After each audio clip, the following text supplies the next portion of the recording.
Buenas tardes. Ustedes los voy a tapar. Este, vamos, hoy voy a dar una charla teórica. Por ahí, sí, córranse más para acá. Así no los tapo. Eh, que tiene, bueno, un planteo de ir hacia un nuevo modelo de desarrollo sustentable con igualdad e inclusión, en la fase que sería, que ahora la vamos a ver desde el punto de vista metodológico de lo que es un proceso de planificación, de la definición de principios y valores al análisis territorial, que es la parte en la que están ustedes transitando ahora. Un poco lo que vamos a ver es qué quiere decir la definición de principios y valores y por qué hay que pensarlo previo al análisis. El análisis urbano-territorial, poniendo el foco en Berisso, que es el área que tienen ustedes, y dentro de lo que es la dimensión urbana territorial vamos a ver 4 dimensiones clave que no son las únicas, pero que son, digamos, importantes, que es el tema del crecimiento urbano, el suelo y la vivienda, la accesibilidad y la movilidad y el espacio público y el paisaje. Yo creo que esas 4 dimensiones básicas hay que verlas, más otras más que hacen a la complejidad de un territorio, ¿no? Y después vamos a ver el tema de los instrumentos para hacer un análisis territorial. No quiero extenderme más de una hora, si podemos, vemos un caso, si no ustedes después lo pueden ver, lo pueden bajar, que es un plan estratégico urbano territorial que trabajamos en Chacabuco, y vamos a dejar algunas preguntas para reflexionar. Vamos al tema de la definición de principios y valores. Esto no se asusten en el sentido de que a veces podemos mostrar otro gráfico, eso de metodológico, depende de quién lo presente, pero esto sería para mí un proceso metodológico de planificación estratégica, ¿no? Que comienza de real, ¿no? Que comienza con una fase preparatoria, organizativa, y yo pongo, insisto, en esto de que lo primero que hay que hacer es definir los principios y valores desde el cual uno va a mirar ese territorio, ¿sí? Eso se relaciona, yo acá no pongo diagnóstico, pongo análisis situacional, porque Matus, que lo cito bastante, Carlos Matus, que era especialista en planificación, él decía que el diagnóstico es el análisis de nadie. ¿Qué quería decir? Que era como un análisis neutro, que no estaba hecho desde ninguna posición, ¿no? Y él insistía en que siempre un análisis se hace desde una posición ideológica, política, de conceptos, ¿sí? Que eso me determina qué es lo que voy a mirar en el territorio, ¿sí? Si yo no tengo una serie de principios, valores, conceptos, voy a hacer como un análisis de datos nada más, ¿no? Entonces, en este momento que es importante eh, repensar el modelo de desarrollo, es importante definir desde dónde voy a mirar el territorio. Y Matus también decía que lo primero que hay que hacer, esto lo voy a pasar rápido porque lo di en la clase inaugural, para formular la visión o ese conjunto de principios y valores desde el cual uno va a abordar el análisis, es necesario comprender el contexto. ¿Qué quiero decir con esto? Que si uno no ve determinados aspectos que están pasando en el contexto, obviamente después no lo va a abordar, ¿sí? Entonces, esto voy a anunciarlo nada más porque ya lo vimos.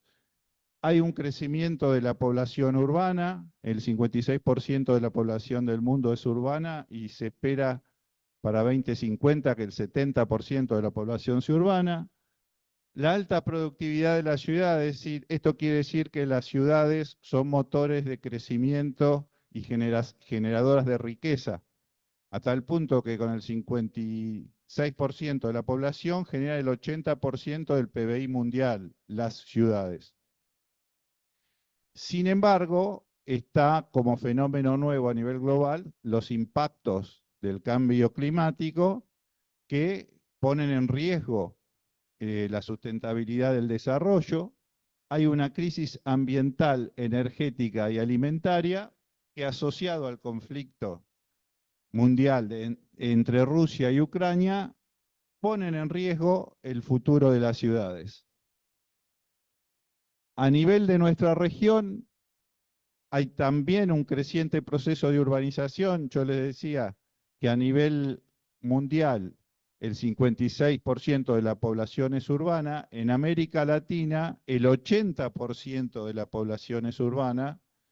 Y en Argentina el 94% de la población urbana, con determinadas características. Con lo cual el sistema urbano adquiere en nuestro país y en nuestra región una alta importancia para pensar el desarrollo. Ahora, ¿qué pasa? Es un territorio con marcadas desigualdades. Estas desigualdades tienen que ver básicamente con dos cuestiones. Por un lado, hay una concentración de población y de riqueza en lugares puntuales, ¿no? Ahí se concentra en determinados lugares, fundamentalmente las áreas metropolitanas, y otro es que hay una brecha, una distancia, una desigualdad entre territorios y entre ciudadanos en términos de calidad de vida. Y eso a nivel urbano lo que genera es una fragmentación sociourbana que hablamos de una ciudad desigual, que ahora vamos a desarrollar el concepto.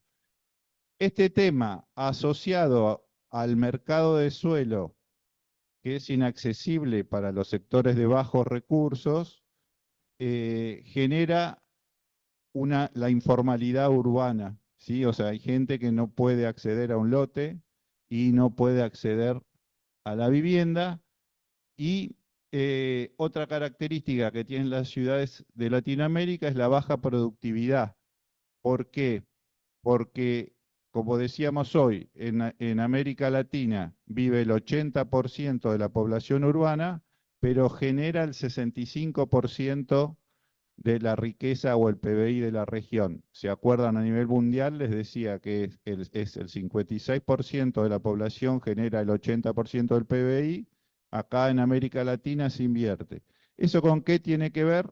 Tiene que ver con los modelos de producción, básicamente en nuestro territorio, basado en las materias primas, en los commodities, que ahora otra vez estamos volviendo a ese modelo agroexportador en Argentina, lo que hace que es un sector que genera poca riqueza y a su vez genera también poco trabajo, ¿sí? Entonces, ¿por qué planteo esto? Porque en Plan 2 no hablamos de ordenamiento urbano, eso es más de Plan 1, sino estamos hablando de desarrollo urbano territorial. Entonces, la palabra desarrollo tiene que ver con mejorar la calidad de vida, pero para mejorar la calidad de vida de la población hay que generar progreso, crecimiento y desarrollo económico, ¿no? Ese es el desafío.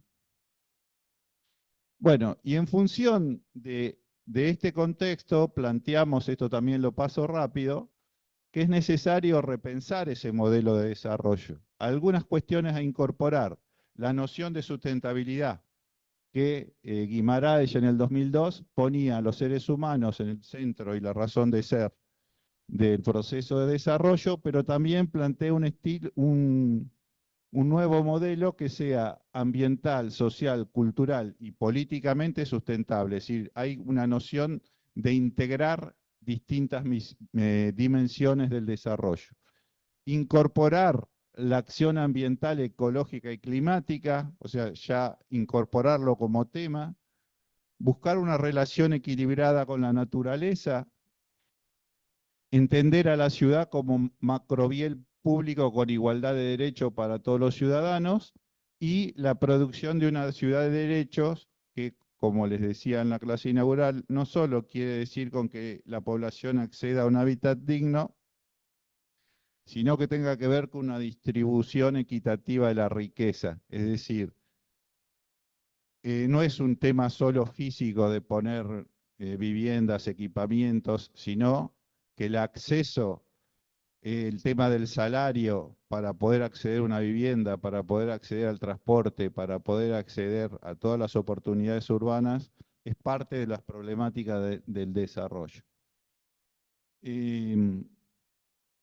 Construir un proyecto colectivo de ciudad en pos del desarrollo urbano territorial, fortalecer el rol del Estado en la producción de las ciudades latinoamericanas, es decir, no dejar en manos del mercado, como por ejemplo pasa con el mercado del suelo, ¿no? Hoy una propiedad, vamos a poner un departamento de un dormitorio en La Plata, debe salir más o menos $50.000, ¿no? Y entonces, un ciudadano, hoy el salario mínimo está en $100, ciento y pico de dólares más o menos. Entonces, una persona no le alcanza la vida para poder comprarse una vivienda. Con lo cual, eh, el rol del Estado en la producción de las ciudades es muy importante. El tema del crecimiento, como vamos a ver, urbano es muy importante, con lo cual hay que promover políticas activas de crecimiento urbano y suelo urbano, debatir la manzana como forma, ese sí es un tema urbanístico, la relación entre lo público y lo privado, la unidad formal, la densidad, los usos mixtos, revertir esta dinámica de la producción de la ciudad informal, que está, como les decía, vinculada al mercado de suelo, implementar una política integral de vivienda que sea adecuada y asequible. Asequible quiere decir que le alcance el salario para poder comprar la vivienda, promover planes de espacio público y paisaje urbano de calidad, impulsar un nuevo paradigma de movilidad que asegure acceder a las oportunidades urbanas.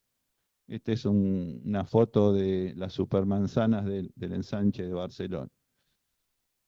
Incorporar la acción ambiental, ecológica y climática, fomentando la resiliencia frente al cambio climático. La palabra resiliencia quiere decir que las ciudades estén preparadas para cuando se den los impactos del cambio climático, como puede ser las inundaciones o una sequía, la ciudad pueda en el corto plazo volver a recuperar su estado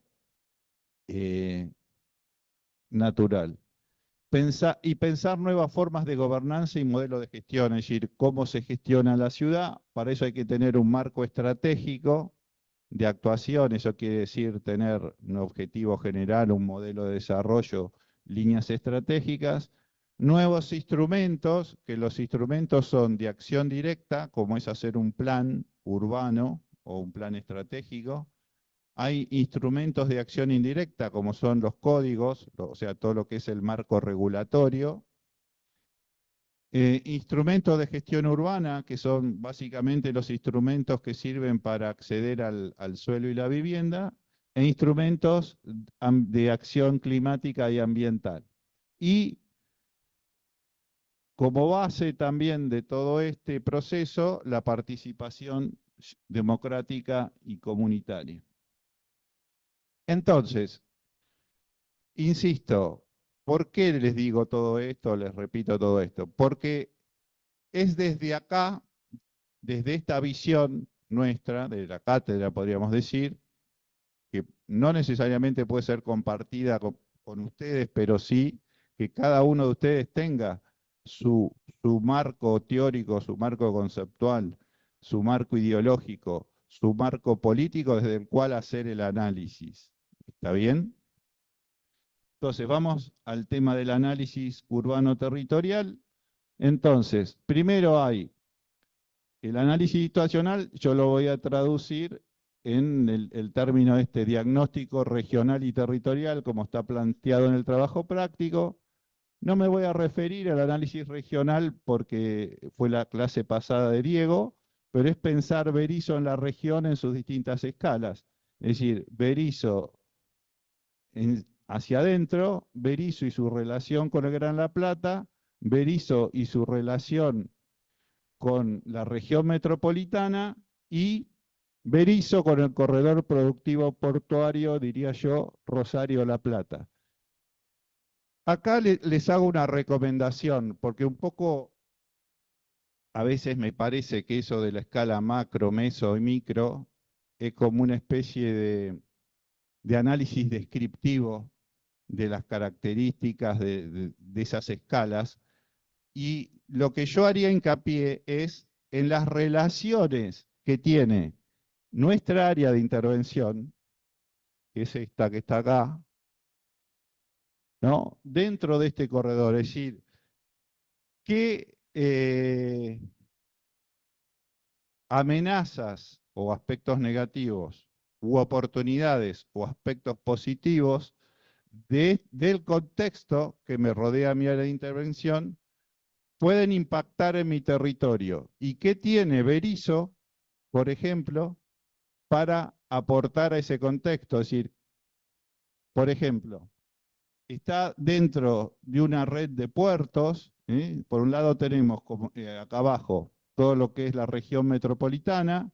Entonces ahí ven en rojo, por ejemplo, las escalas que tienen los distintos municipios. Fíjense la escala de lo que es el área metropolitana de Buenos Aires, que tiene más de 15, 16 millones de habitantes, ¿no? Y Berisso, que tiene 100.000 habitantes. Ahora, tener próximo a 60 kilómetros 16 millones de habitantes puede ser una oportunidad para el desarrollo, porque por ahí se puede pensar en el turismo, ¿no? Si yo tengo algún factor positivo, como puede ser las playas o las áreas protegidas, las áreas naturales, eh, tener 16 millones de habitantes puede ser importante. Ahora, también el rol económico hay que pensar. Por ejemplo, tiene Berisso un perfil de productor de bienes y servicios vinculado a la industria, más que nada a Ensenada, que tiene un fuerte perfil industrial. Bueno, ¿cómo puede aportar a este corredor productivo nuestra área de Berisso? ¿Sí? Entonces, ahí vemos que Rosario, por ejemplo, que es el área de arriba, San Lorenzo y Rosario es un puerto agroexportador, de los más importantes del país, y Dock Sud y Buenos Aires es un puerto de contenedores. Vinculado a eso y compitiendo, por ahora no está saliendo demasiado bien, está el puerto de La Plata y Zárate Campana. Eh, entonces, el análisis no sirve mucho hacerlo descriptivo, sino en términos de ver eh, cómo puedo aprovechar, capitalizar todo ese contexto regional y cómo insertar a Berisso en esa región. En una escala más micro, bueno, pasa lo mismo en el Gran La Plata. Berisso y Ensenada tienen un perfil, como les decía, más industrial, son pequeñas ciudades, y La Plata tiene el perfil de ser una ciudad capital de la provincia, administrativa, con muchos equipamientos, sobre todo de educación, con la universidad, que es muy importante, y equipamiento en salud. Entonces funciona dentro de la región del Gran La Plata como un atractor, ¿no?, de actividades. Ahora, Berisso tiene un puerto, por ejemplo, tiene playas, tiene un puerto de contenedores, tiene ITEC, que es un centro de desarrollo de tecnología y conocimiento. Entonces, bueno, ¿cómo empezamos a pensar el rol de Berisso? ¿Cómo puede Berisso generar en ese contexto riqueza y crecimiento económico para después poder distribuirlo, ¿sí? O sea, de nada sirve o no sirve demasiado hacer un análisis descriptivo, tengo la región metropolitana, tengo el Mercosur, sino decir, bueno, a ver, en este escenario, ¿qué puede aportar Berisso al desarrollo económico, productivo y social? Dicho esto, el análisis o el concepto de desarrollo incluye, esto es importante que lo entiendan, en plan 1, cuando hablamos de desarrollo urbano, profundizamos solo en las dimensiones y en los componentes del desarrollo urbano.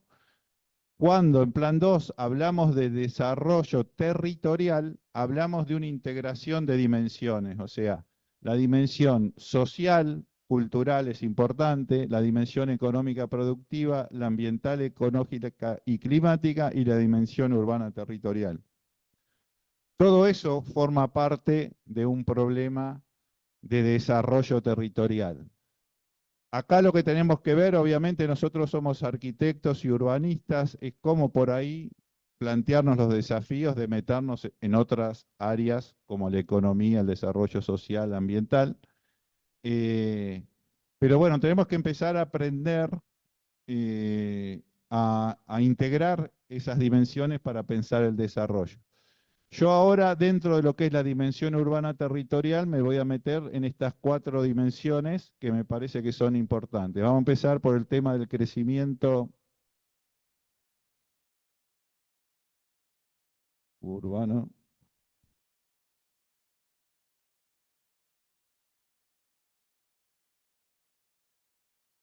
En el tema del crecimiento urbano hay como 4 patrones o características del crecimiento urbano en Argentina que generan una problemática que es bastante seria, que en principio el primer patrón es que el crecimiento del suelo urbanizado es mayor que el crecimiento poblacional.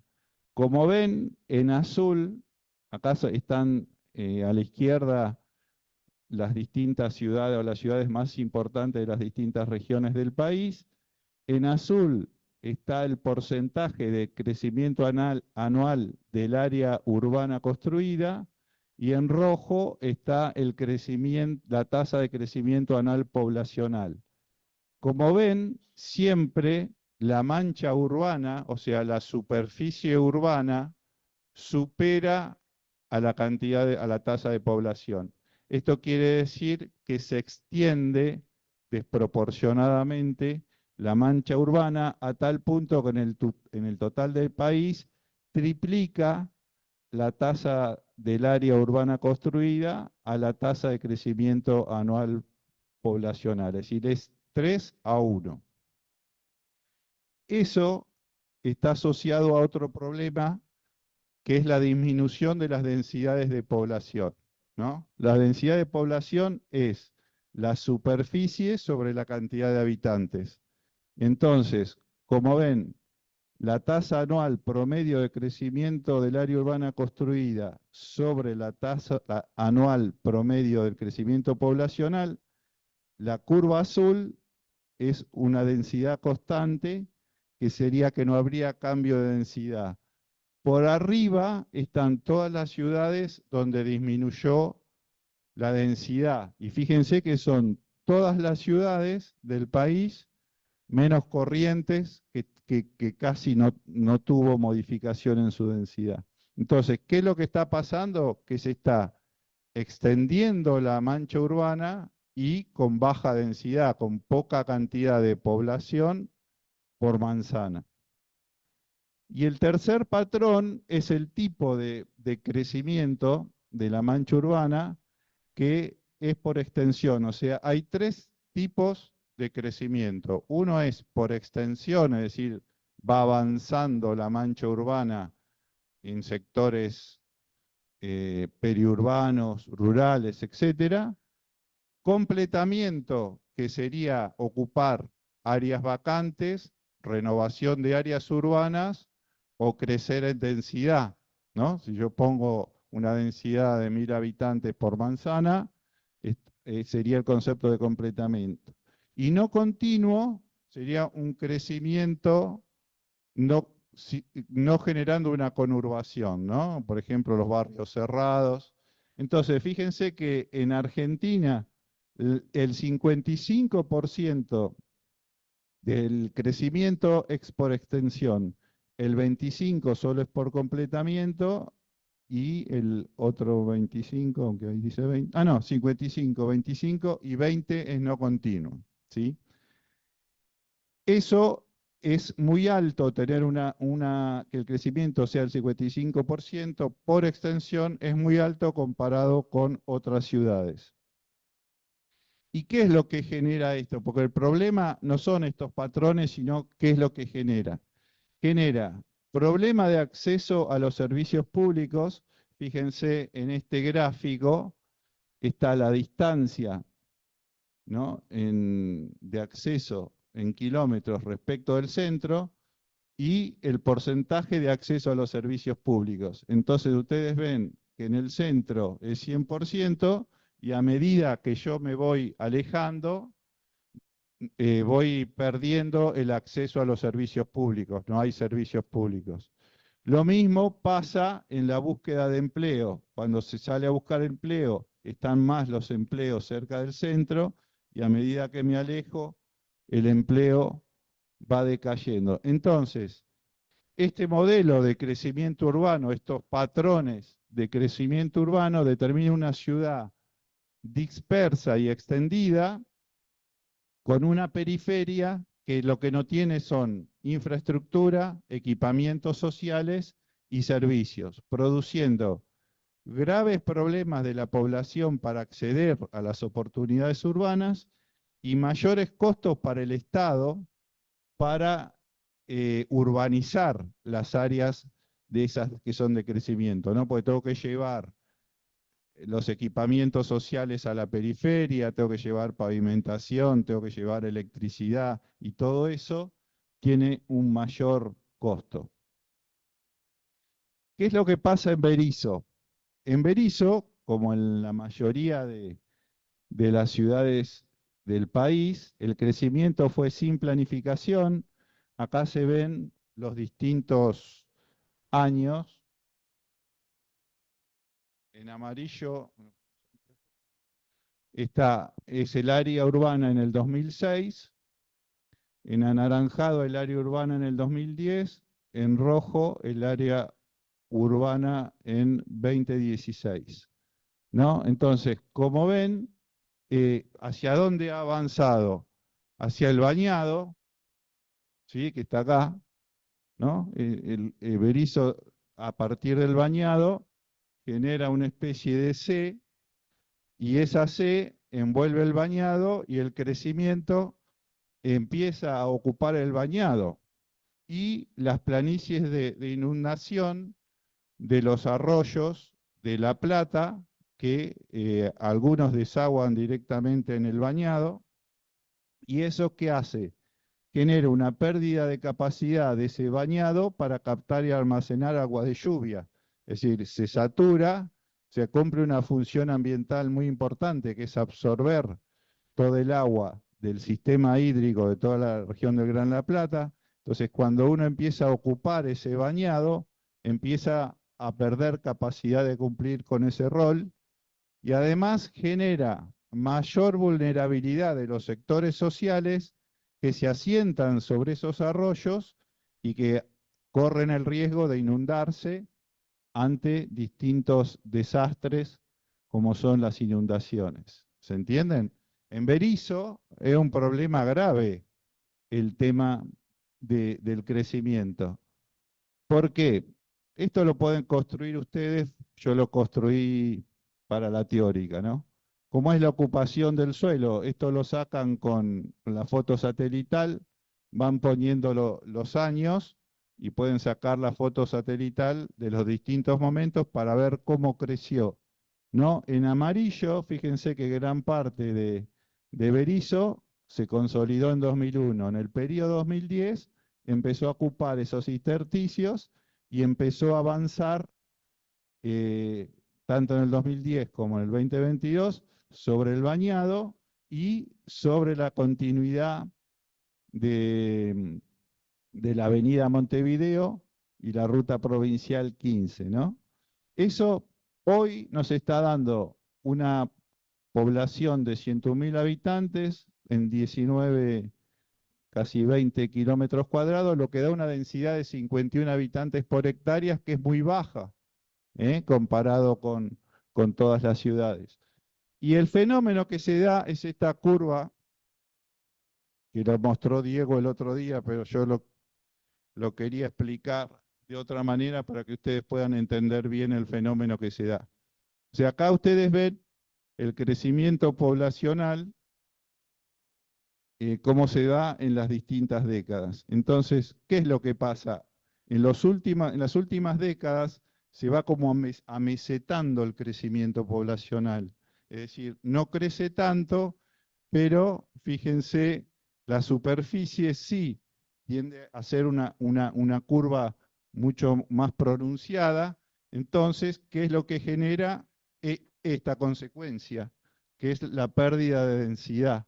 O sea, en vez de crecer más la población en relación a la superficie, crece más, crece más la población, perdón, que la superficie. Entonces la densidad va bajando y es un problema en el caso de Berisso. ¿Por qué? Porque tiene serias limitaciones geográficas para crecer. Este es el plano de ocupación, ¿no? Entonces está limitada. Es como que está encerrado Berisso. Es decir, tiene por un lado todo el bosque nativo protegido, o sea, por acá no se puede crecer. Tiene toda la parte del puerto y destilería, y acá tiene toda la parte de La Plata, ¿no es cierto? Entonces, fíjense los grados de ocupación, el, el color bordó, que es entre el 70 y el 100% de ocupación, es lo que casi cubre a toda la parte urbana de Berisso. Hay muy poco, entre 30 y 70%, y sin ocupación al 30%, que es lo más clarito, es poco. Además, tiene, por una cuestión de la característica del suelo de Berisso, no puede crecer en altura, es decir, son construcciones bajas. O sea, si uno quisiera decir, bueno, construyo para arriba y hago todo de 10 pisos, tampoco se puede por las características geológicas del suelo. Entonces, solamente la franja lindera del partido de La Plata es la que presenta la posibilidad de aumentar las densidades de población, ¿sí? Entonces, es un desafío pensar como planificadores, bueno, ¿cómo crece Berisso? ¿Sí? Lo que está claro es que tiene límites naturales y físicos muy contundentes. Lo peor que podemos hacer es ocupar el bañado, pero bueno, hay que empezar a encontrar áreas de renovación urbana, y áreas donde se pueda ir completando, y más sobre el partido de La Plata, donde los suelos son mejores y más altos, ver la posibilidad de aumentar la densidad de población, ¿no es cierto? Vamos al tema del acceso al suelo y la vivienda. Obviamente, esto, como les decía, es un problema del mercado del suelo y está vinculado a la desigualdad del ingreso. Fíjense en estos mapas de los grandes aglomerados de Córdoba, Santa Fe y Buenos Aires. En rojo están los peores ingresos per cápita y en azul los mejores, ¿no? Entonces, ¿qué pasa? Los peores ingresos, los ingresos más bajos, siempre tienden a alejarse del centro, en el sentido que comúnmente es donde se encuentra el suelo más barato, ¿no? En la medida que uno se aleje, en determinadas características de ciudad, comúnmente se da ese fenómeno. Es decir, por eso nosotros cuando hablamos de producción de una ciudad de derecho, pensamos de que el derecho al hábitat digno y el acceso al suelo y la vivienda tiene que ver con la distribución de la riqueza, es decir, que la gente pueda tener un salario que pueda acceder a la vivienda. ¿Y eso por qué pasa? Porque el modelo de libre mercado vigente, la vivienda es entendida como un bien de lucro, como una inversión, ¿no? No como un derecho de los ciudadanos, a pesar de que está en la Constitución. tiene altos costos de transacción que la hacen inasequible para los sectores bajos, fundamentalmente, y medios, que son expulsados hacia la periferia. Y el acceso al suelo se dificulta para gran parte de la población, y entonces lo único que le queda es acceder al mercado informal. Estos son los datos de la crisis habitacional argentina, según los datos de un observatorio urbano. El 32% de los hogares, unos 4 millones de hogares, habitan viviendas deficitarias. 1.300.000 hogares son viviendas que faltan, que es un déficit cuantitativo, y 2.600.000 hogares son viviendas que se podrían ampliar o mejorar. Hay otros estudios más científicos o más profundos que dicen que el 55% de los hogares del país componen el déficit habitacional. Son unos 6.400.000 habitantes. Esto lo pongo como contexto, pero me interesa que ustedes vean lo que pasa en Berisso. ¿Sí? Acá en Berisso lo que vemos son lo que se llaman barrios populares o barrios vulnerables, definidos por el RENAVAP, ¿no? Son barrios que tienen al menos 8 familias agrupadas o continuas, y donde más de la mitad no tiene título de propiedad o, al menos dos de los servicios básicos de agua, electricidad y cloacas. Y Berisso cuenta con 20 barrios populares o vulnerables, donde viven 7.829 familias, 23.000 personas, o sea, un cuarto de la población de Berisso vive en barrios vulnerables. El 75% son asentamientos y 25% en villas, y 100% no poseen título de propiedad. Otras características en relación al acceso a los servicios básicos: el 75% accede de manera irregular a la red de electricidad, el 75% accede de manera irregular al acceso al agua, ya no veo. El 50% los desagües cloacales van a pozo negro o ciego u hoyo. Después, el 93% cocina con garrafa gas, y ¿qué dice? ¿Eh? El 56% se calefacciona con electricidad. Son algunas características, ¿no? Después, el 75% son asentamientos, el 100% no tiene título de propiedad. Y este gráfico me parece que es interesante porque acá se ven las décadas donde se consolidaron estos asentamientos. Y nosotros en la cátedra siempre decimos que el espacio, la ciudad, es socialmente producida. Y fíjense que las crisis sociopolíticas de nuestro país de los 90 y la del 2000 han generado la mayor cantidad de barrios populares y vulnerables. O sea, el 60 y pico por ciento se consolidó entre la década del 90 y la década del 2010, ¿no? Es mucho más bajo en el 2000, perdón, en la década del 2010 es mucho más bajo. Entonces, me interesa que ustedes empiecen a ver esto, ¿no? Voy a decir, bueno, ¿dónde están los barrios populares? Sobre la avenida 66, lo que sería la continuidad de la avenida 66, es donde se concentran la mayor cantidad de barrios populares. Son 9, son 5.359 familias, representan el 68% de los barrios, de las familias que viven en barrios vulnerables, donde se destaca Villa Argüello, por ejemplo, 1.870 familias, ¿no?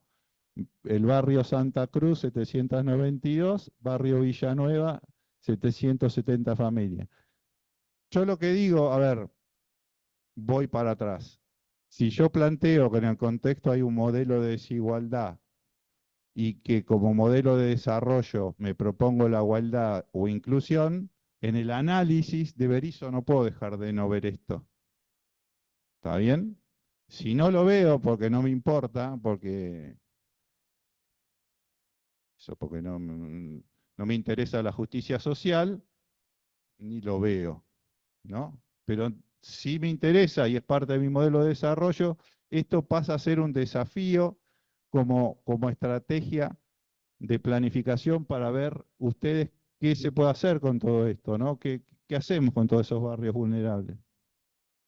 Este es el sector de la 122, ¿no? 8 barrios vulnerables, casi el 30% de las familias, ¿no? Entre los que se destacan el barrio El Carmen, 957 familias, el barrio Néstor Kirchner, 605, y el barrio Villa Progreso 2, 220 familias.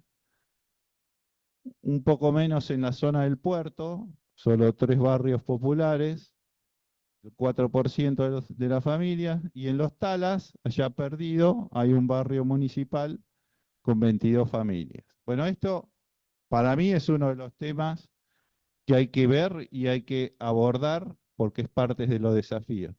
Y lo que genera es esto que nosotros insistimos en una ciudad desigual, es decir, la ciudad formal y la ciudad informal. Después vamos a hablar de la calidad del espacio, que es otra cosa. Pero acá, digamos, se dan todas las condiciones que tiene una ciudad en términos de infraestructuras, equipamientos, no sé, estándar constructivo, y esto es la no ciudad, digamos, gente que ocupa un lugar que no tiene calle, que no tiene vereda, que no tiene una vivienda digna, que no accede a los equipamientos y a los servicios urbanos. ¿Sí? Entonces, esta dicotomía que aparece, esta fragmentación sociourbana que aparece en las ciudades latinoamericanas, es uno de los temas que hay que abordar para ir hacia una ciudad que sea más igualitaria, más inclusiva, una ciudad de todos. Ese diría que es uno de los problemas más importantes de nuestras ciudades. Otro tema muy importante es el tema de la accesibilidad y la movilidad. Y este tema es un tema que como paradigma, que como marco conceptual ha ido evolucionando. Pasó hacia fines del siglo XIX, siglo XX, estaba el concepto de transporte. O sea, el concepto de transporte lo que había que hacer era incrementar las vías y los estacionamientos y tratar de ir lo más rápido posible. Por eso calles acá en La Plata, como por ejemplo el Diagonal 79, que tenía unas hermosas ramblas verdes, se volaron las ramblas a la miércoles, los árboles, qué sé yo, ¿para qué? Para hacer que entren cada vez más autos y que los autos puedan entrar la mayor cantidad y vayan a mayor velocidad. Entonces aparece después, más hacia fines del siglo pasado, el concepto de movilidad sostenible, donde lo que se busca es mover personas y no autos, ¿sí? Es decir, el concepto pasa a mover personas, en mejorar los modos públicos de transporte para alcanzar una movilidad sostenible. Y recientemente aparece el concepto de accesibilidad sostenible que tiene que ver con no moverse, sino acceder a las oportunidades urbanas y desde una concepción de sostenibilidad que ahora vamos a ver cada uno de esos conceptos. Después, ahí ven, para que ustedes puedan hacer un análisis, hay distintos modos y medios de movilidad según la base, digamos, el soporte, ¿no? Está los modos peatonales y atracción a sangre, como es una bicicleta, ¿no? La bicicleta. Los modos guiados, como el ferrocarril, el tranvía y el subte. El no guiado, es decir, a través de rutas, que son los autos, buses, motos. Fluvial y marítimo, que en el caso de Berisso es importante porque da al río, tenemos un puerto y tenemos un canal, con lo cual es un tema a tener en cuenta, y el aéreo.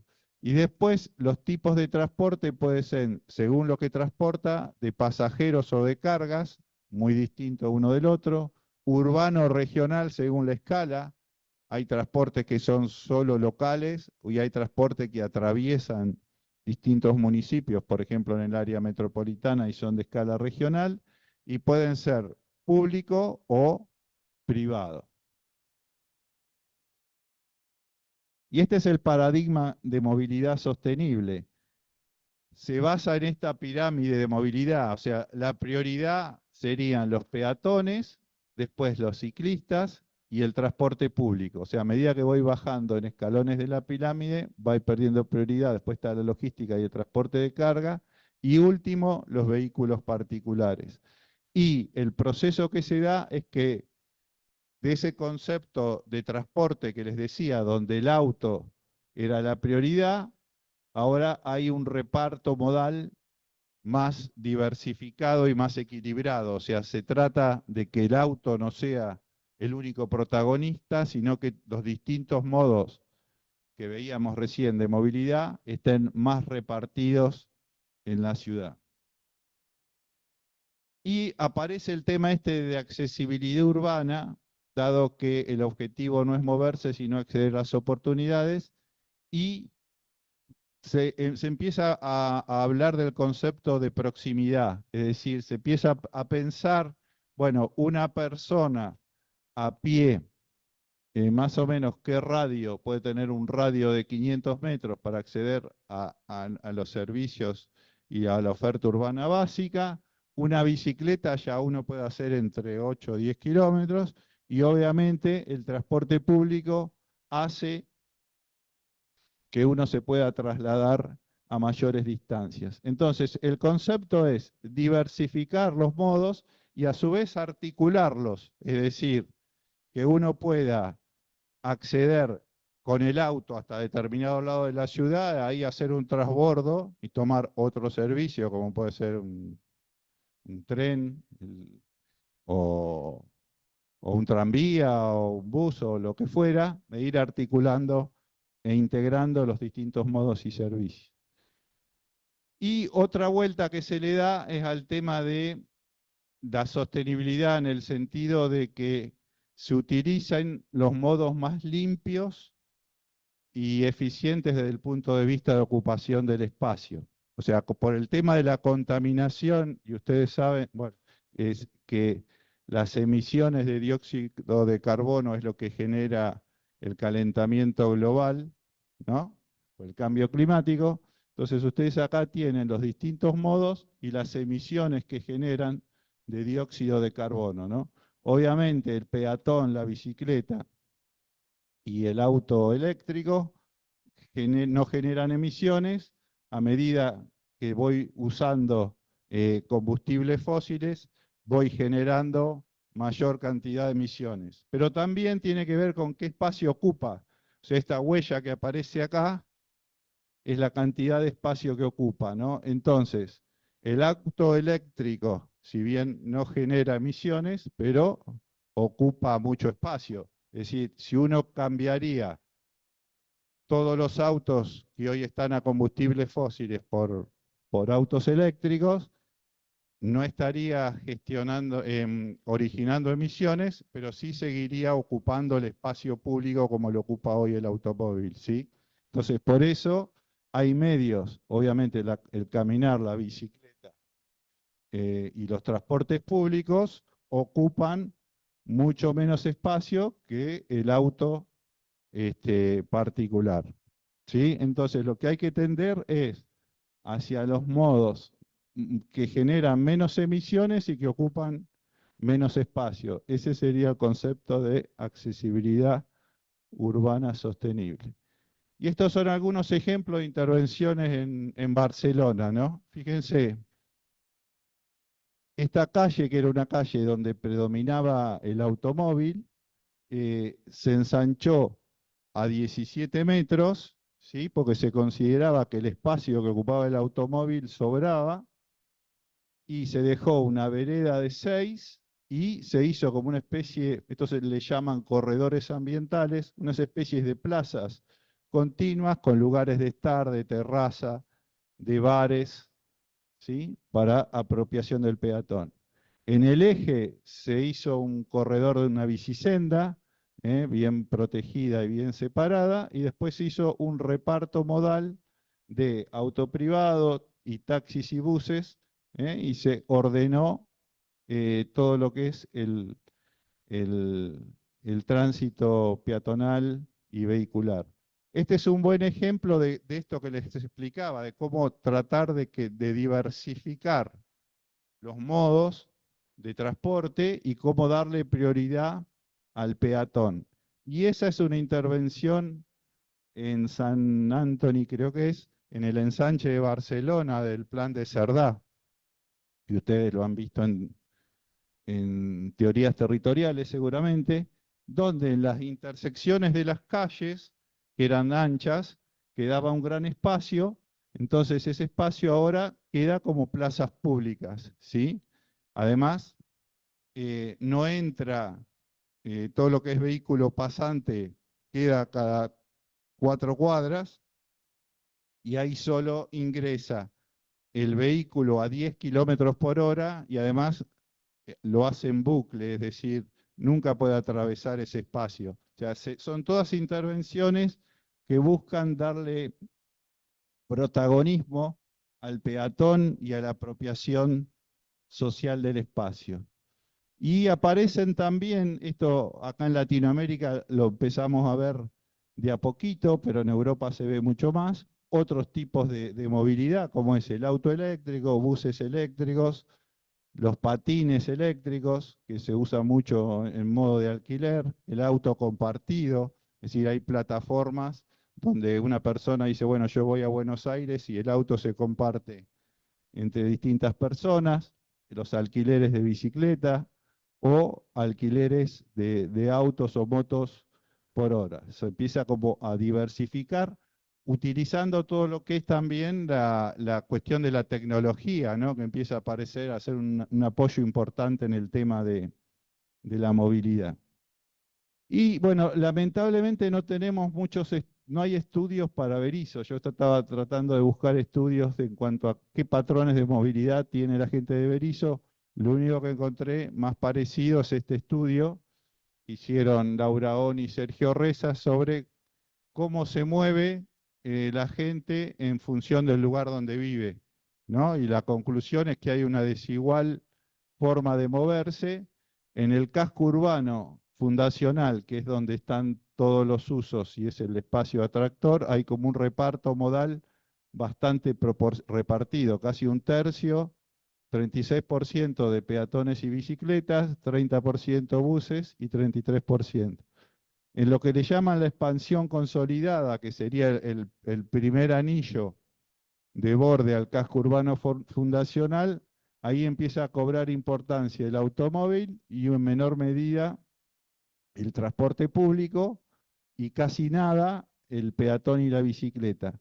Y en la periferia, en lo que sería la expansión sin consolidar, al revés, es el transporte público el que adquiere protagonismo, un poco menos el automóvil, al igual que la bicicleta y el peatón.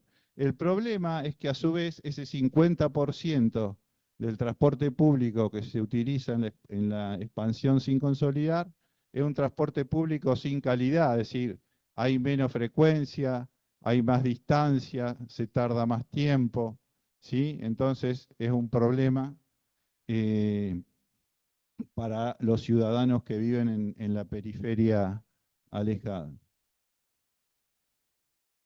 Bueno, y esto es lo que hace al soporte de Berisso, ¿no? El sistema circulatorio, o sea, ahora estamos hablando un poco de los flujos de circulación y es interesante analizar cómo es el sistema circulatorio de Berisso.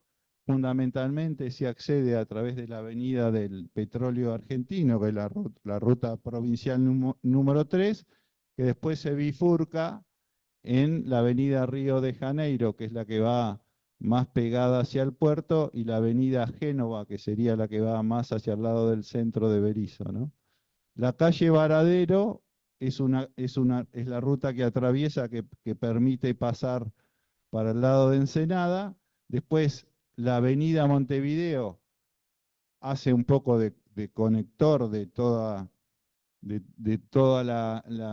el centro de Berisso, ¿sí? Que continúa después en la ruta provincial número 15 que lleva hacia Magdalena, y en la relación con La Plata, la avenida 122, que divide a ambos partidos y que tienen también que conecta a Berisso después y toda la región con Magdalena. Internamente, es eso que ven en naranja, después hay otras calles que son importantes para el sistema de movilidad que ustedes podrán analizar.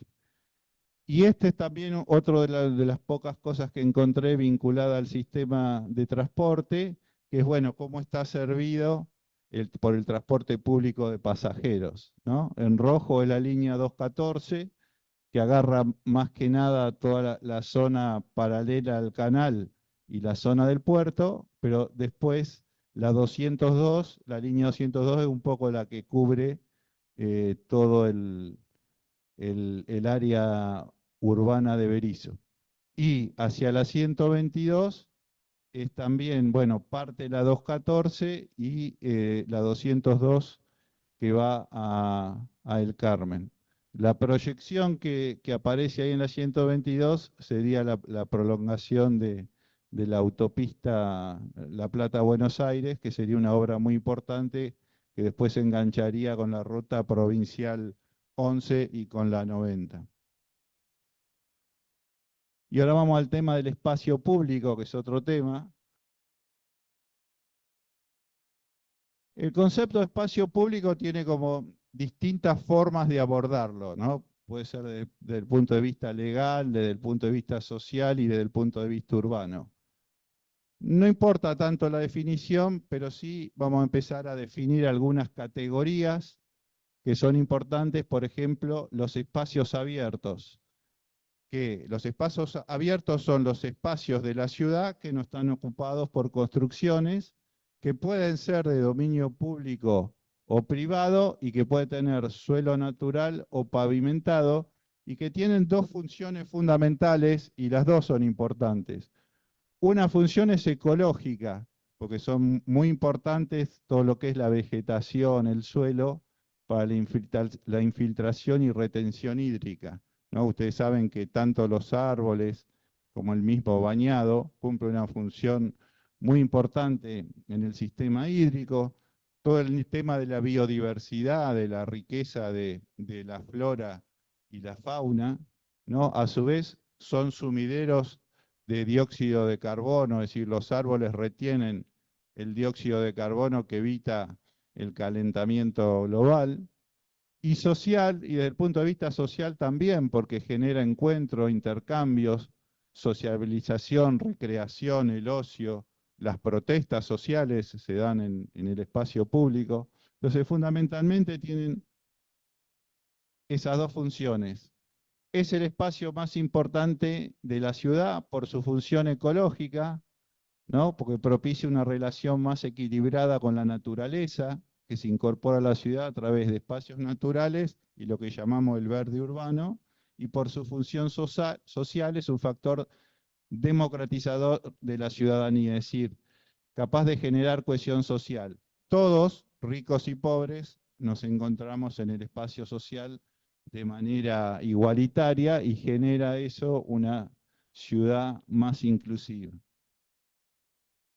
Y los espacios abiertos, como les decía, pueden ser públicos, privados o mixtos. Cuando hay predominio de solado natural y vegetación, hablamos de espacios verdes, ¿sí? Y cuando los espacios abiertos comparten espacio verde con espacio colectivo o con solado, se denominan espacios verdes públicos, como puede ser bulevares, plazas, veredas, parques. Esta es una foto de la Plaza Malvinas que tiene, por ejemplo, parte de verde y parte de solado, ¿no es cierto? ¿Y qué es lo que nos pasó? El espacio público fue secuestrado por el automóvil, por esa idea del transporte. Fíjense, este vacío representa lo que queda del espacio público en muchas ciudades cuando uno saca la calle por donde va el automóvil. Entonces, entre el 70 y el 80% del espacio público está ocupado para el automóvil, para hacer solo el 20 y el 30% de los desplazamientos. Entonces, lo que tenemos que hacer como planificadores es tratar de recuperar ese espacio público para la ciudadanía, para los peatones, ¿sí? Como eran las dos intervenciones que le mostraba hoy de Barcelona. ¿Por qué? ¿Qué pasó? Un poco es este proceso, ¿no? La calle pasó de ser un espacio de apropiación social y de encuentro social a arterias de distribución de autos, ¿no? Obviamente esto tiene que ver con las escalas, pero un poco el proceso que se fue dando en el tiempo fue este, entonces empezaron a aparecer distintos espacios cerrados, como los grandes centros comerciales, como nuevos espacios sociales, ante la pérdida de espacios tan importantes como para el encuentro social, como era la vereda o la calle. Acá también hay un concepto que los espacios, los equipamientos sociales pueden convertirse también en espacios públicos, ¿sí? Sobre todo aquellos espacios que tal vez no se usen en determinado tiempo, puede usarse como espacio público. Por ejemplo, en Barcelona, las escuelas que no se usan en verano se abren cuando ocurren las olas de calor y tienen espacios de sombra, por ejemplo, y son utilizadas como espacios públicos. Entonces, un equipamiento social puede ser utilizado, aunque sea un espacio cerrado, como espacio público. ¿Y qué pasa en Berisso otra vez? Tiene déficit de espacio público, tanto espacio público total como espacio verde, ¿sí? Acá hay algunos indicadores que pueden ser parámetros. El espacio público total, según la Organización de Naciones Unidas, el 35% del área total debiera ser de una ciudad espacio público. Eso quiere decir que sería el vacío, digamos, la relación entre el vacío y el lleno. Las mejores ciudades son las que tienen un equilibrio de 50% y 50%. Esto ustedes lo podrían sacar calculando, haciendo un contraste entre el lleno y el vacío, ¿no? A ver qué porcentaje les da del área total. Y en relación al espacio público verde por habitante, la Organización Mundial de la Salud dice que hay que tener al menos 9 metros cuadrados de espacio verde por habitante y las Naciones Unidas 16, ¿sí? Y lo que vemos que como Berisso no fue planificada, fíjense, en el área lindante a La Plata encontramos 3 plazas, esto le llaman una placita, y en el área centro 4, y tal vez el más importante es el parque cívico. Pero fíjense que están como sin ningún criterio, ¿no? Colocados.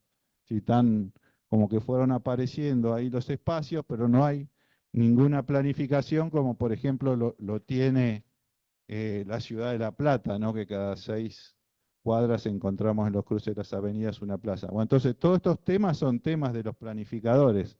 ¿Cómo hacemos para alcanzar esos estándares? Y otro tema es la calidad del espacio público. ¿Por qué? Porque, a ver, tiene que ser un espacio jerarquizado.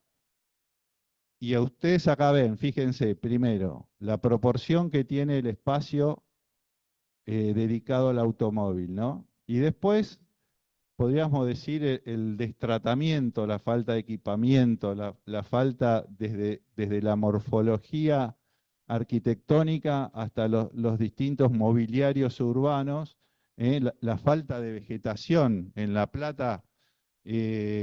Cuando uno camina, qué sé yo, por 51, por 53 y ve esos plátanos o los tilos y la escala que eso le da al espacio, empezamos a hablar de la calidad del espacio público.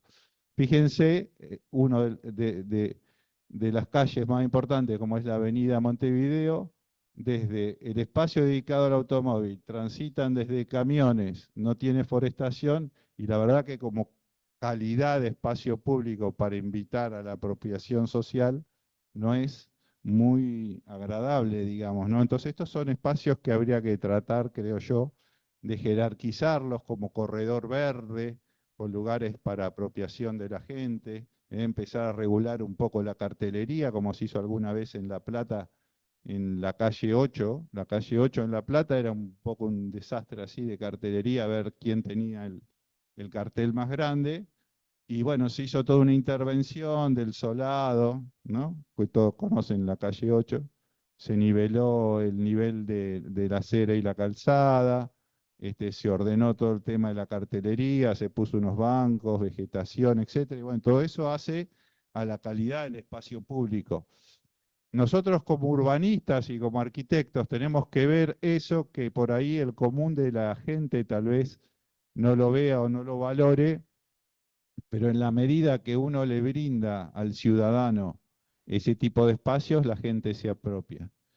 Últimamente he estado en distintas ciudades, como Mendoza, Rosario, Córdoba, y tienen muchísimas intervenciones de generar corredores verdes, de apropiación del espacio, de generar paisajes urbanos agradables, para la apropiación de toda la ciudadanía.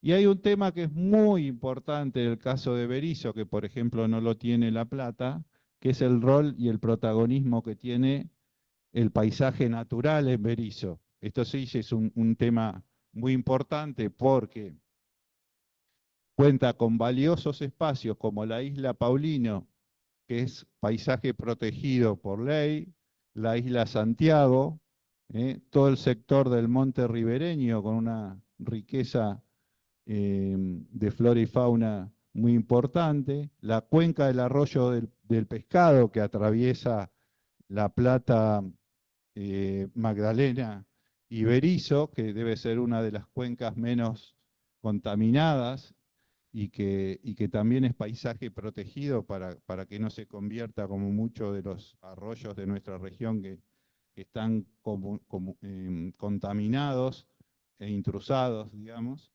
El bañado del Maldonado, que está al medio, que es una reserva ambiental y que también hay que proteger y cuidar por ese rol que les decía que es muy importante desde el punto de vista del sistema ambiental e hídrico, ¿no? Y después otro tema que tiene Berisso son las playas y balnearios, que también es parte del paisaje, ¿no? Entonces tenemos que pensar qué hacemos con todo eso porque puede ser una oportunidad para el desarrollo turístico, por ejemplo. Si bien hay un problema que tiene, que es que entre el urbano y la playa está el monte ribereño y las islas, con lo cual no se accede directamente como podría ser la costanera, qué sé yo, de Buenos Aires o la costanera de Rosario. Pero bueno, tiene una riqueza natural y una oportunidad, creo yo, turística para aprovechar desde el punto de vista del desarrollo. Y ahora, no sé cuánto llevo. Uy, voy a hacer lo más rápido posible esto de los instrumentos y después el análisis del caso se los voy a dejar para que lo hagan, que lo miren cuando tengan ganas. Entonces ahora vamos a ver, hasta acá, ¿qué les dije?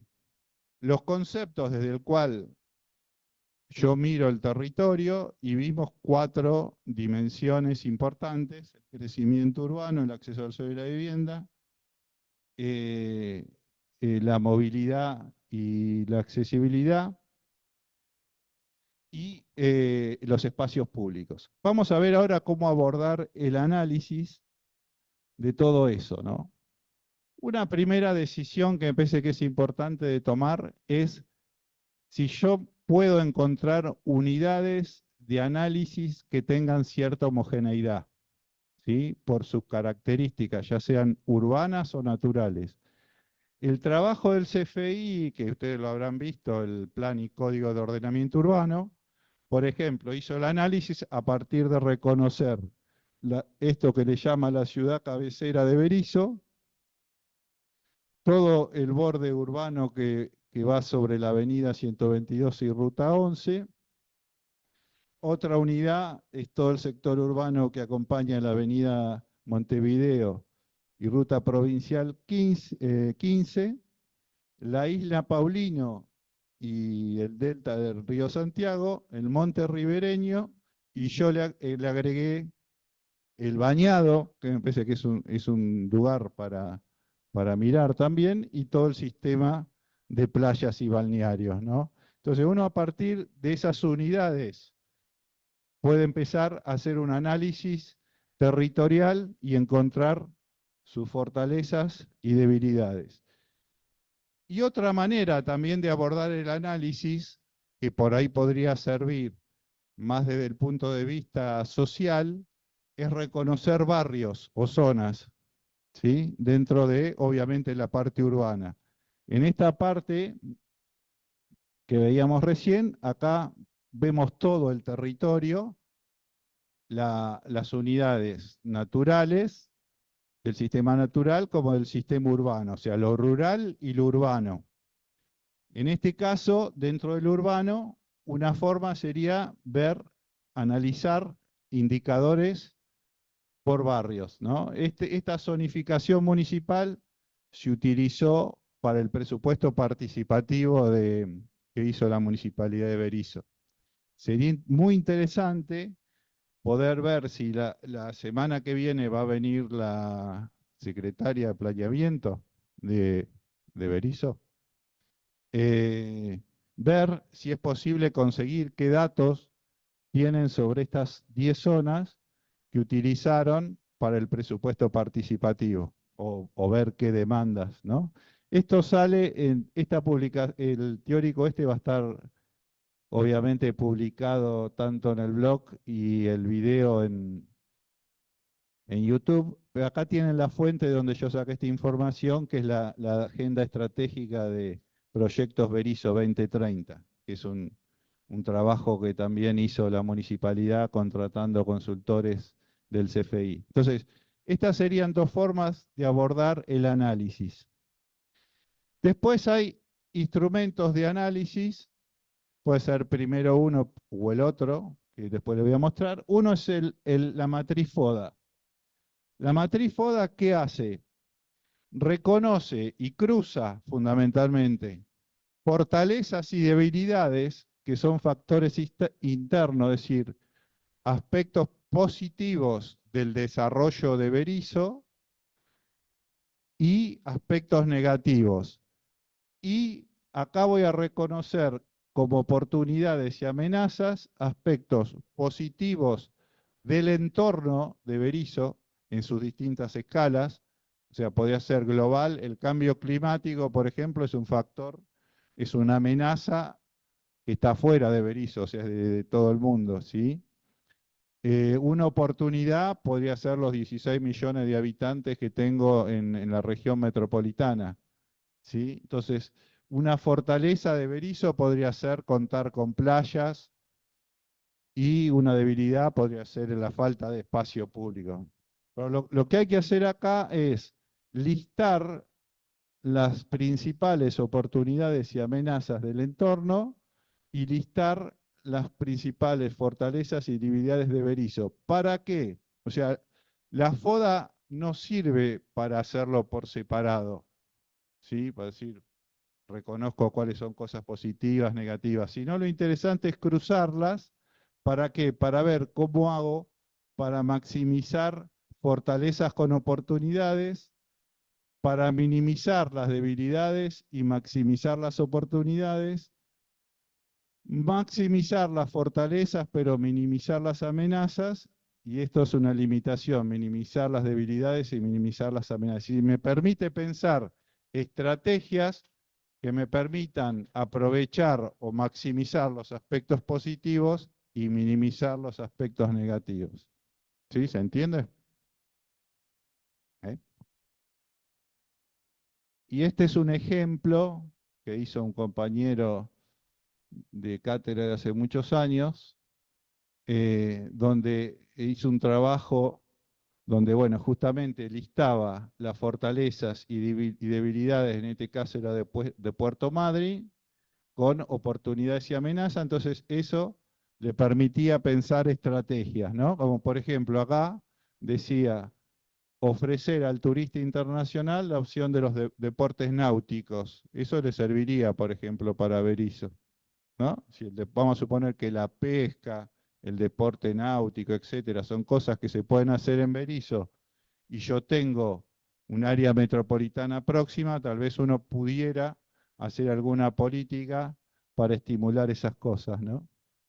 Entonces, ¿cómo minimizar una debilidad? Dice, liberar el crecimiento urbano en la costa, ofreciendo alojamiento costero para los turistas internacionales. O sea, la matriz FODA lo que permite es pensar estrategias para maximizar los aspectos positivos locales o externos y minimizar los negativos locales o externos. La otra herramienta que se utiliza es el marco problemático. El marco problemático es una herramienta que permite analizar los problemas complejos como son los problemas territoriales. Es decir, el problema del acceso al suelo y la vivienda no es un problema simple, no es hacer viviendas, sino un problema complejo porque tiene que ver con dimensiones sociales, físicas, etcétera, económicas, ¿no? Entonces, el marco problemático lo que hace es tratar de relacionar los problemas con las distintas dimensiones y tratar de explicarlos y de valorizarlos, es decir, de priorizarlos. ¿Por qué? Porque los problemas son multidimensionales, multicausales, ¿no? Primero, ¿qué se hace? Es definir el borde del marco problemático, es decir,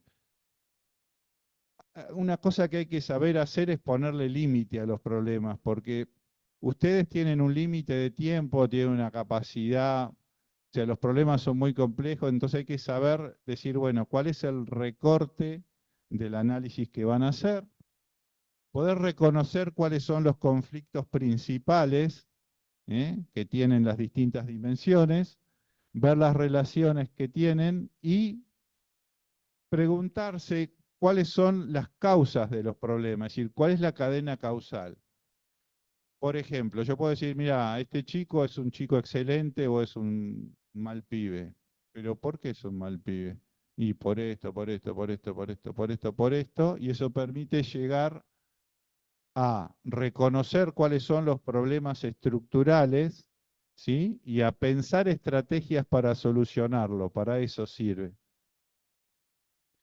Y un poco se basa en esto, es decir, en la reconstrucción hacia atrás de lo que se conoce como la cadena causal. Es decir, uno reconoce un problema importante y se pregunta cuál es la causa.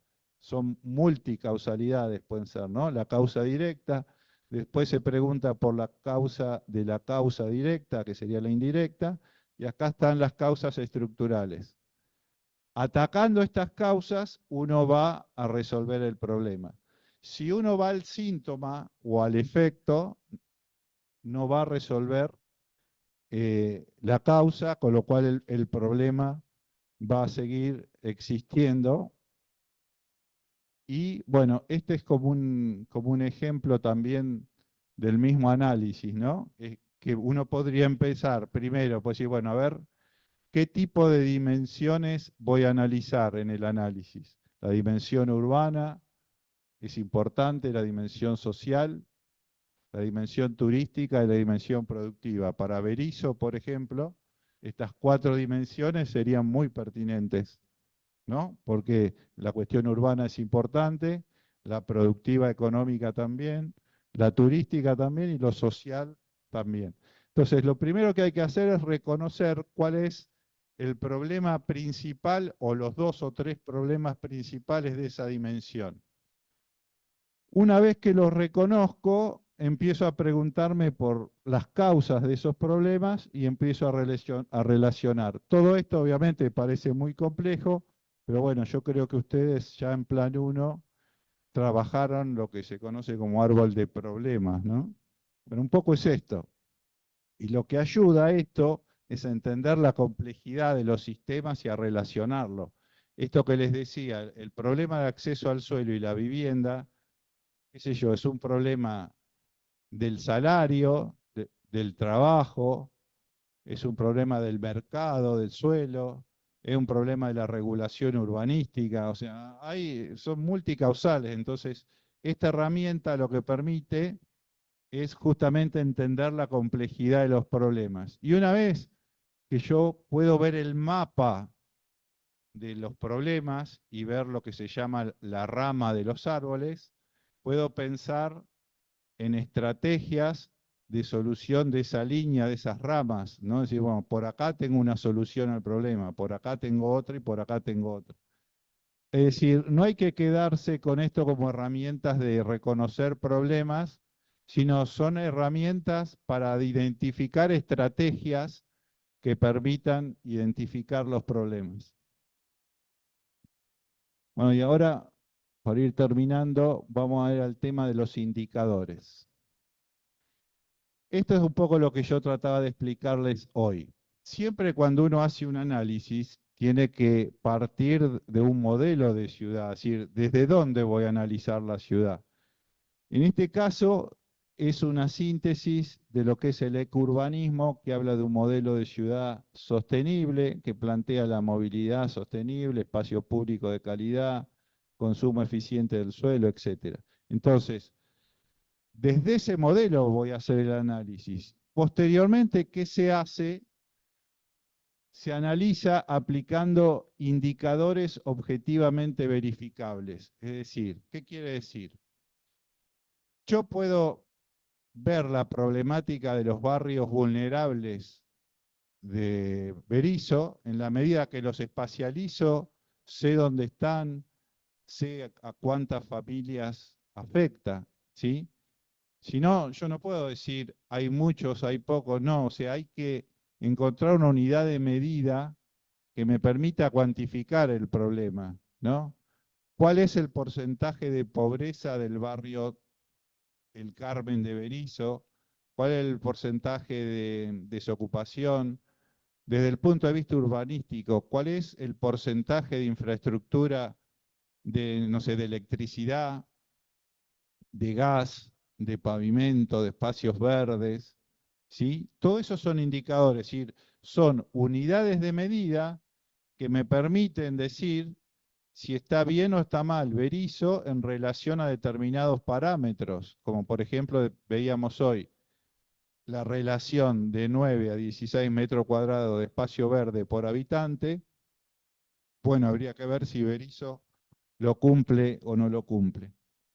Esto, no se asusten, pero es lo que uno debiera saber construir. Este es el esquema síntesis del urbanismo ecosistémico de Salvador Rueda. ¿Qué plantea? Determinados ejes conceptuales, determinados principios y valores, y a todo eso lo mide con indicadores, ¿sí? Densidad de viviendas, los modos de desplazamiento de la población, la proximidad que tienen a la red de transporte alternativo, la proximidad a estacionamientos de bicicleta, calidad del aire, por ejemplo. Eso sería fundamental medir en Berisso teniendo una destilería. Fíjense, nosotros lamentablemente en Argentina y en la falta de políticas y de planificación, naturalizamos cosas y no sabemos cuál es la contaminación del aire. Y tenemos ciudades que día a día te dicen, miren, hoy la contaminación del aire es esta, salga con un barbijo porque se va a contaminar y se va a enfermar y se van a morir. O sea, ustedes saben que el lugar donde uno vive determina la cantidad de años que uno vive, ¿sí? Bueno, eso tiene que ver, ¿esto para qué lo pongo? Lo pongo para ver cómo desde un modelo conceptual de principios y valores yo necesito indicadores, primero para reconocer la situación actual, esto que les ponía acá, ¿no? Midiendo los indicadores digo, bueno, esta es la situación de Berisso hoy, 2024. Y lo que van a hacer ustedes con el plan es proyectar a Berisso a 2030 y decir, bueno, ¿qué indicadores quiero que tenga Berisso? O sea, si ustedes, por ejemplo, hoy reconocen que Berisso, no sé, tiene un 40 o 50% de pobreza, ustedes tienen que plantear que con determinadas acciones van a reducir a 20% de pobreza en 5 años y otros 20% en los siguientes 5 años, por ejemplo. ¿Sí? Ahora, todo eso tiene que ser objetivamente medible. Si no, es un cuento chino, digamos, o es un cuento de cualquier nacionalidad. Es decir, tengo que basarme en indicadores que me permita, por un lado, medir la situación actual y después medir la situación objetivo. Y este es un ejemplo, por ejemplo, de movilidad sostenible y derechos ciudadanos, ¿no? Por ejemplo, proximidad a redes de transporte alternativo al automóvil. Acá lo que se plantea Salvador Rueda es que más del 75% de la población tiene que estar a menos de 300 metros del transporte público o la red ciclista. Esto como objetivo mínimo. Y el máximo es que toda la población pueda tener a 300 metros acceso a transporte público o a red ciclista. Y así mide todo, ¿sí? Entonces, ¿qué es lo que pasa? O para hacer un poco un cierre de por qué hago el esfuerzo de contarles todo esto. Primero, la importancia de que ustedes tengan el modelo conceptual, decir qué es lo que quieren como urbanistas y como planificadores. Ese modelo no es lo mismo decir que yo priorizo el peatón, los ciclistas, el transporte público y último el automóvil, a decir primero el automóvil y último el peatón, ¿sí? Entonces necesito tener ese marco conceptual. En función de ese marco conceptual voy a hacer el análisis, pero ese análisis se tiene que verificar en indicadores, en unidades de medida que me permitan cuantificar si el indicador que me da es bueno y es malo para la calidad de vida de las personas. Entonces, ¿cómo terminaría, digamos, el proceso, la etapa de análisis que están haciendo ustedes? Este es un caso de un trabajo que hicimos en Chacabuco, identificar las problemáticas clave, ¿no? Los problemas clave. Entonces, pasándolo a positivo, si ustedes se supone que con planificación van a mejorar toda la situación problemática, la pasan como situación objetivo, estos pasan a ser los objetivos y lo que les va a permitir reconocer acá son las estrategias, o sea, las trayectorias, los caminos para pasar de la situación actual a la situación objetivo. Ese es el proceso. Hoy ustedes están como reconociendo cuáles son los problemas estratégicos de Berisso. ¿Por qué digo estratégico? Porque van a encontrar 300 problemas. Entonces hay que tener la capacidad de los estratégicos, que son aquellos que tienen mucho impacto en la calidad de vida de los habitantes, ¿sí? Porque no puedo poner 150 problemas, hay que ver cuáles son los más estratégicos, los selecciono, esos que hoy son negativos lo paso a positivo, entonces son situación objetiva y después pienso cuáles son las estrategias que me van a permitir pasar de la situación actual a la situación objetiva. Esto no los quiero cansar, pero después lo miran, el plan estratégico de Chacabuco, donde hicimos un análisis, identificamos las problemáticas, ven, pero bueno, analizamos, por ejemplo, el crecimiento urbano, haciendo fotolectura del Google, ¿no? La situación de para dónde crece la ciudad y qué áreas se empieza a ocupar. En el caso de Berisso hay que hacerlo para ver que no vaya ocupando el bañado, por ejemplo. Ven, acá en el caso este de Chacabuco utilizamos una estrategia que tenía el área de desarrollo social, que también tenía dividido el territorio en zonas, ¿sí? Entonces eso nos permitía tener unidades de medida por barrio y que nos permitía, construimos un índice de desarrollo urbano que decíamos, según el saneamiento, el pavimento, el equipamiento social, el equipamiento urbano y el espacio verde, el índice era en rojo muy bajo o en verde muy alto, ¿no? Entonces yo tenía acá un mapeo de cuáles eran los barrios que estaban muy bien con este índice de desarrollo urbano y los barrios que estaban mal, que eran los que estaban más en rojo, ¿no? Entonces así empezamos a reconocer, a trabajar las distintas problemáticas, ¿no? La cloaca, por ejemplo, el agua, el pavimento, los equipamientos, en esto que se conoce hoy como ciudad de 15 minutos o ciudad de proximidad, trata que en un radio de 500 metros uno pueda acceder a todos los equipamientos. Bueno, entonces hay que saber qué equipamientos sociales faltan en los barrios, qué infraestructura falta, cloaca, agua, pavimento. Bueno, esto son entre ciudad, cabecera y localidades, que no es el caso para ustedes. El espacio público, medir el espacio público total que tienen, es decir, la cantidad de espacio no ocupado, digamos, respecto del espacio ocupado, y la cantidad de espacio verde público para saber dónde están los déficits. O después cuestiones que hacen a la calidad del espacio, ¿no? Ahí ven, por ejemplo, las calles sin ramblas, de las calles con rambla y árboles. Entonces, bueno, después planteamos una estrategia que tenía que ver con cómo eso podía ayudar a unir el barrio. Y estas, bueno, son situaciones que hacen a la calidad, ¿no? La mala iluminación, etcétera, el desorden de la cartelería, la movilidad urbana, el tema de la vivienda, el tema de los índices de vulnerabilidad frente al cambio climático, las áreas inundables, la cuestión de la normativa, la gestión, etcétera. Bueno, esto lo pueden ver.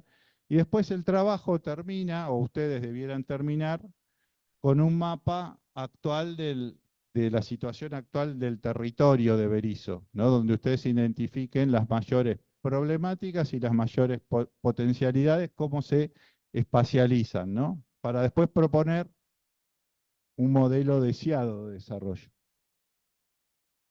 Y acá les dejo algunas preguntas para que piensen ustedes. Siempre me gusta a mí terminar las teóricas.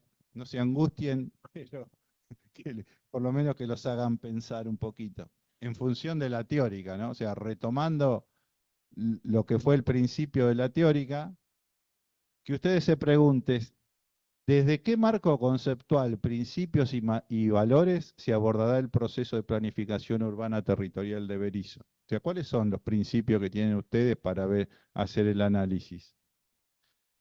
Entendiendo al desarrollo territorial como un proceso complejo, multidimensional y multiactorial, ¿qué problemáticas, qué dimensiones y qué variables de análisis van a priorizar? Porque esto que les decía, o sea, hay 150.000 problemas en Berisso.